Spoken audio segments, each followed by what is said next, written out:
My brothers and sisters, let every ear be attentive and every heart be still, because these three messages are not mere words, they are breath, they are life. They are the call that pierces through the noise of this broken world and awakens eternity within you. Love is not a reaction, it is a decision to reflect heaven on earth. That truth must burn in the soul until it rewrites every false definition of love we've ever absorbed from this wounded world. Love, in its divine origin, does not originate from emotion or circumstance. It flows from the nature of the eternal. It does not wait for you to be kind first. It does not assess whether the other deserves it, and it does not shrink back when met with coldness or betrayal. Love, as it was meant to be, is an unshakable force that moves forward even when everything around says retreat. The love that mirrors heaven is not stirred by sweet words or flattered by returned affection. It chooses. It chooses to stay, it chooses to give, it chooses to bless even when cursed, to serve even when forgotten, and to protect even when attacked. In this world, we've been conditioned to react, to mirror what is given to us. If someone loves us, we respond. If they withdraw, we withdraw. If they hurt us, we build walls. But the love that comes from the higher realm does not mirror brokenness. It transforms it. It confronts pain with compassion. It meets cruelty with gentleness. It doesn't shift based on seasons or moods or benefits. It flows from a heart anchored in something eternal. When someone slaps you with words or wounds you with actions, it is not natural to bless them. But love was never meant to be natural. It was always meant to be supernatural. The divine love placed inside you doesn't act based on others. It acts based on who you are becoming. You don't love because they're lovely. You love because love is who you've become. You are not called to reflect culture. You are called to reflect heaven. And heaven doesn't need a reason to love. It is the source of love. When you begin to understand that love is a decision, you stop waiting for perfect circumstances to give it. You stop calculating who deserves what. You stop keeping score. Love doesn't keep record of wrongs. Love doesn't need a thank you to keep giving. Love doesn't shrink when rejected. The decision to love is the decision to live like eternity is in your bloodstream. It is the decision to plant seeds of heaven in the soil of human hearts, even when the ground is hard and dry. The reward is not in how they respond. The reward is in who you are becoming. Love that is reactive is fragile. Love that is chosen is indestructible. It is easy to be kind when you are surrounded by kindness. It is easy to be gentle when others are gentle. But the real test of love is when the fire is hot, when the betrayal stings, when the silence feels loud and the room feels empty. What you choose in those moments determines the weight of glory you carry. If you want to look like heaven, love like heaven. If you want to shift atmospheres, choose love when it costs you. That kind of love doesn't just bless others, it sets you free. Because when you are no longer controlled by the actions of others, you step into spiritual maturity. You begin to understand that love is not weakness. It is the highest power. It is the language of the unseen. It is the breath of God moving through mortal veins. You must make peace with this. Some people will not understand your love. Some will mock it. Some will take advantage of it. Some will walk away. But do not let their confusion become your conclusion. You don't love to be loved back. You love because you were born to reveal something this world has forgotten. Love is the greatest resistance against darkness. It is the most powerful answer to hatred. It is the mirror of a kingdom not built by hands. When you choose to love instead of react, you are declaring war against bitterness, pride, and vengeance. You are tearing down walls. You are building bridges that demons cannot destroy. You are whispering eternity into ears that have only known noise. You are becoming a living message, not a preacher, not a prophet, not a performer, but a message written in fire, bleeding mercy, radiating patience, clothed in grace. Unforgiveness is a prison you build with your own pain. Release it to be free. There are wounds that time doesn't heal because time was never meant to carry what only surrender can cleanse.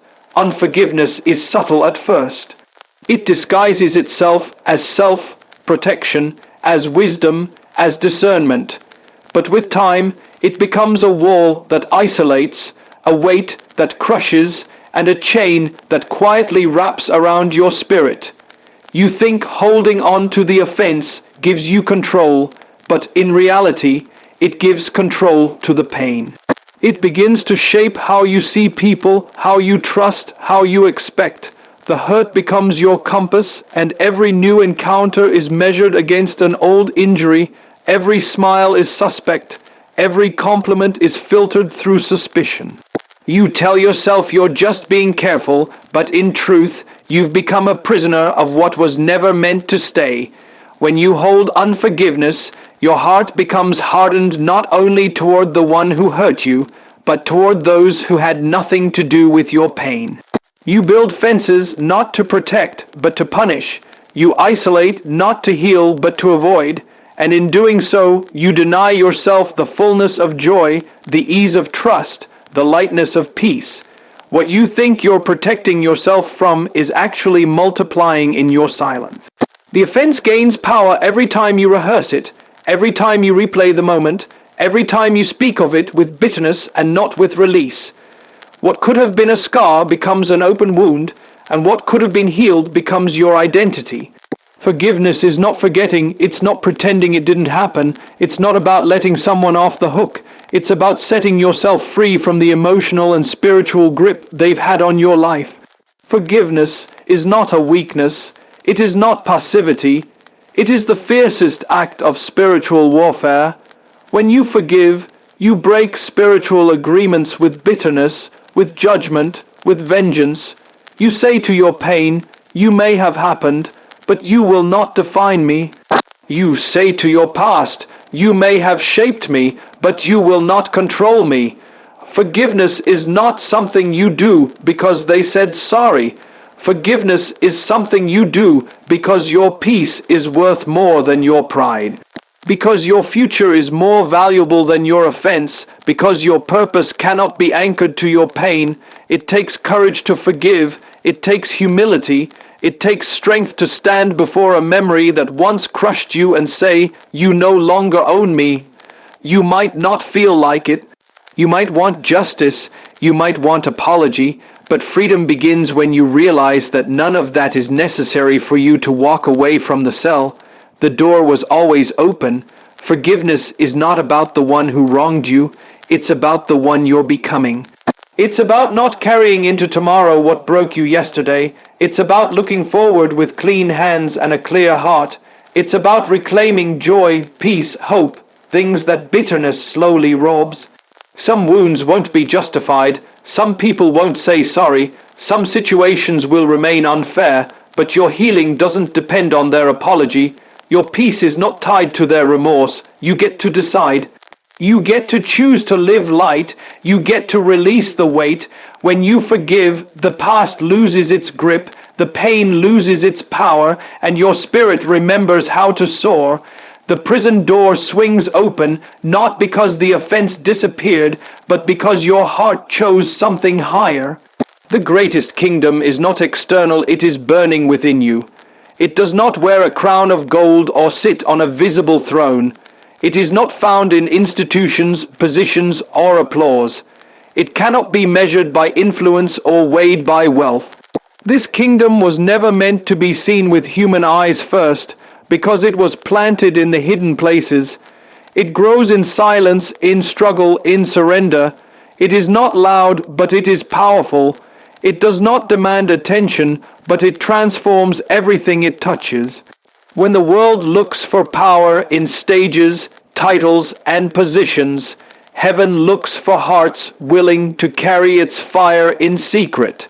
This kingdom is the whisper that keeps you steady when chaos surrounds you. It is the stillness in your spirit when storms rage outside. It is the voice that tells you to forgive when revenge would feel easier. It is the inner knowing that you are not alone, not forgotten, not weak, even when everything looks broken. The kingdom within you is not small. It carries the authority of heaven. It doesn't need permission from men to move. It doesn't wait for validation. It is not impressed by fame or intimidated by failure. It knows who sent it, and it moves with purpose. Every time you choose truth over compromise, that kingdom expands. Every time you choose to bless instead of curse, to serve instead of dominate, to pray instead of complain, that kingdom shakes the atmosphere. You are not waiting for a throne to be given to you. You've already been given dominion in the place most people ignore, the place within.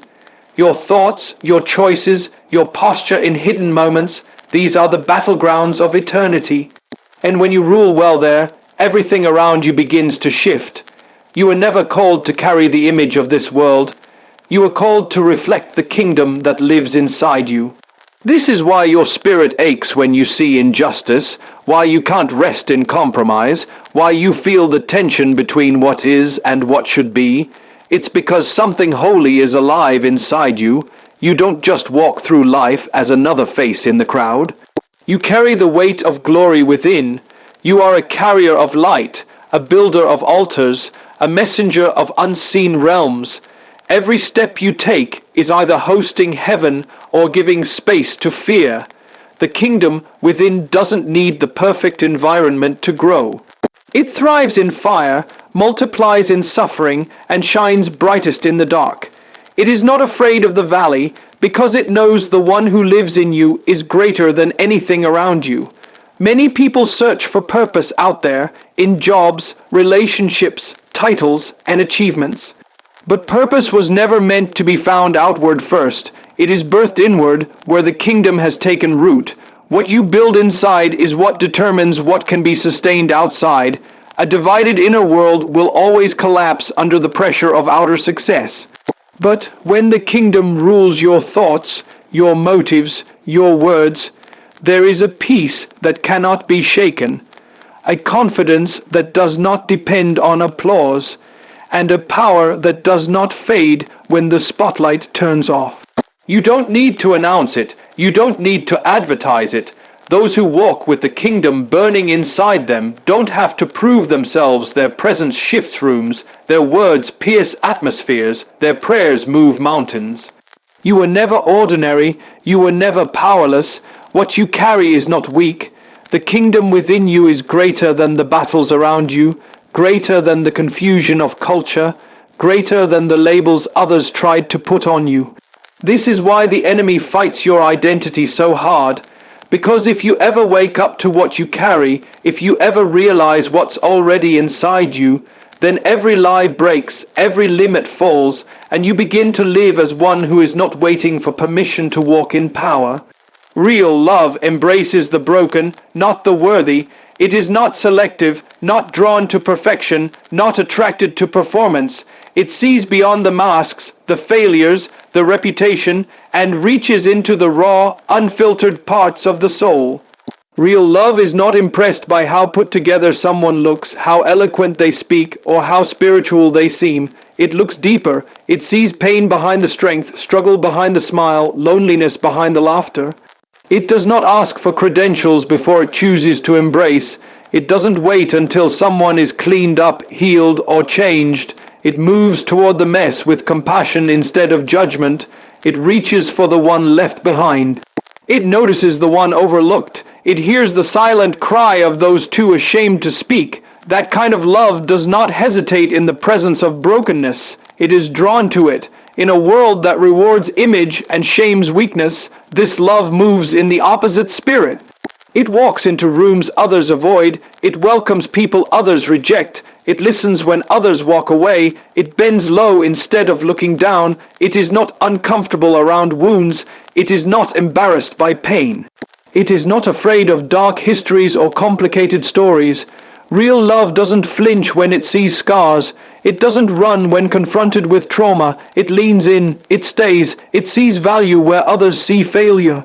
It sees beauty where others see ruin. It sees future where others see waste. The broken are not burdens to love like this. They are treasures. This kind of love doesn't come from the flesh. It isn't taught by culture or inspired by trends. It comes from a place beyond logic. It comes from a heart that has encountered mercy. Because once you have been loved in your worst, you no longer reserve love only for the best. Once you've tasted unconditional grace, you can no longer justify conditional love. When love has found you in your darkness, you stop hiding from others in theirs. When love has healed you in your shame, you no longer point fingers at the ashamed. Love like this breaks the system of performance. It shatters the illusion that we must earn belonging. It silences the voice of unworthiness. It doesn't say, fix yourself, and then I'll accept you. It says, I'll sit with you in the middle of the storm. There is nothing stronger than love that chooses the broken. Because in that choice there is redemption. When someone is loved in the place they thought was unlovable, it changes them, not because of force, not because of pressure, but because they encounter a love that doesn't shrink away from their mess. That kind of love rewrites stories. It heals without saying a word. It restores without needing to fix. It welcomes before asking questions. It covers shame instead of exposing it. It builds trust where there was only fear. Real love does not need a reason. It is not based on agreement. It is not earned through behavior. It is simply given like breath, like light, like life itself. You can always recognize love that comes from the divine. It doesn't elevate itself. It doesn't protect its own image. It moves in humility. It listens with its whole heart. It touches without fear.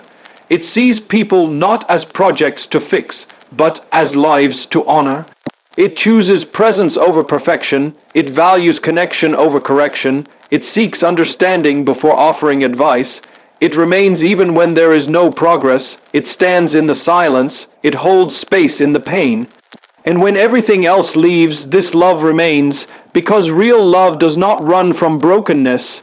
It runs to it. It doesn't hide from the hurting. It becomes their shelter. Forgiveness does not excuse the offense. It sets the soul free. The moment you decide to forgive, you're not pretending it never hurt.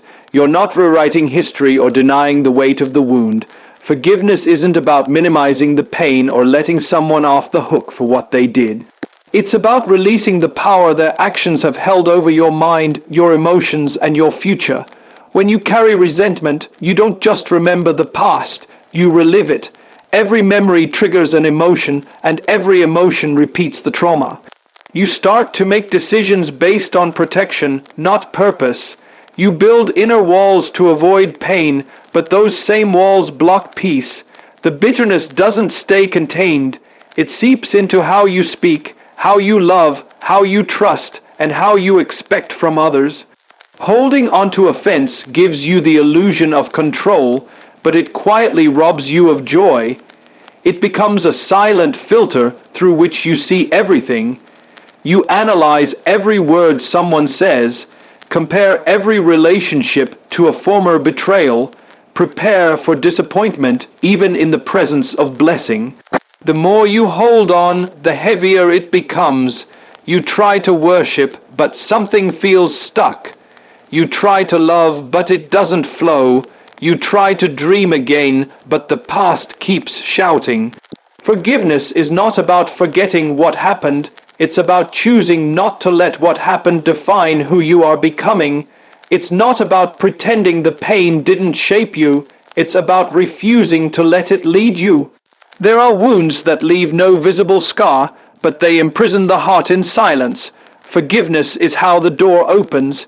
It is the moment you stop waiting for an apology to be free. It's the moment you stop expecting someone else to bring you healing. Forgiveness is an act of personal rebellion against the spirit of offense. It says, you hurt me, but you will not have the final say. It reclaims power from pain. It chooses freedom over being right. It refuses to be held hostage by what cannot be changed, and in that decision, the chains begin to break. Forgiveness does not mean reconciliation. It does not mean restoring what is unsafe. It does not mean trust is instantly rebuilt. It simply means your heart is no longer chained to theirs. When you choose to forgive, you break spiritual ties that kept you bound. Bitterness might feel justified, especially when the pain is deep and the offense is undeniable. But bitterness poisons slowly. It disguises itself as strength, but it corrodes joy, it erodes peace. It distorts your vision. Forgiveness cleanses that lens. It allows you to breathe again, to feel again, to hope again. It does not erase the past, but it loosens its grip on your present. It gives you back your voice, your clarity, your peace. It is not weakness to forgive. It is the most powerful form of strength. It is love's greatest weapon. It is the door to restoration, not necessarily of relationship, but of your soul. Sometimes forgiveness is a one-time decision. Other times it's a daily surrender. You wake up and the memory stings again, and you choose again to let it go. You remember what was said, what was done, what was broken, and you release it again. Not because it didn't matter, but because your freedom matters more. You might not feel it immediately, but something shifts. The weight starts to lift. The peace begins to return. You realize you're not carrying it the same way anymore. Your laughter becomes lighter. Your words become softer. Your thoughts stop circling back to the same pain. Forgiveness begins to breathe life into places that were once numb, and without even noticing, you begin to step forward again, not because the past changed, but because you did. Obedience is not always loud, dramatic, or seen by others.